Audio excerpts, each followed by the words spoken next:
മല്ലിക ചേച്ചി എന്തായാലും മല്ലിക ചേച്ചി വരുന്നുണ്ട്. മല്ലിക ചേച്ചിയുടെ അഭിപ്രായം എന്തായാലും നമുക്ക് ചോദിക്കണം. അനിസ് ജി ഹലോ.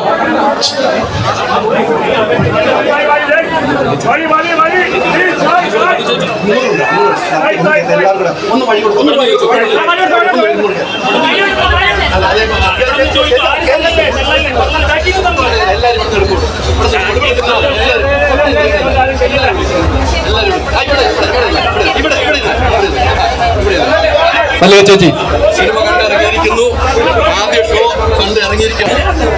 എന്തായാലും ഒത്തിരി സന്തോഷം ചേച്ചി, ഒത്തിരി സന്തോഷം. എന്തായാലും ആ സിനിമ കണ്ടിട്ടുള്ള ഒരു വിജയമാണ് ഇപ്പോൾ മല്ലിക ചേച്ചി നമ്മളോട് പങ്കുവച്ചത്. എന്തായാലും വലിയൊരു വിജയത്തിലേക്കാണ് ഈ സിനിമ പോയതെന്ന കാര്യത്തിൽ സംശയമില്ല. ഇപ്പോൾ മല്ലിക ചേച്ചി ആ ഓരോ കാര്യങ്ങൾ ഓർത്തെടുക്കുകയായിരുന്നു. പഴയ കാര്യങ്ങളെല്ലാം ഓർത്തെടുത്ത് മല്ലിക ചേച്ചി പറയുന്നത് കൃത്യമായിരുന്നു എന്ന കാര്യത്തിൽ സംശയമില്ല. നമുക്കറിയാം ഇനിയും സിനിമ കണ്ടിട്ട് നിരവധി ആളുകൾ ഇവിടെ നിന്നും പോകുന്നുണ്ട്. നമുക്ക് അവരുടെയൊക്കെ കൃത്യമായി തന്നെ അഭിപ്രായങ്ങൾ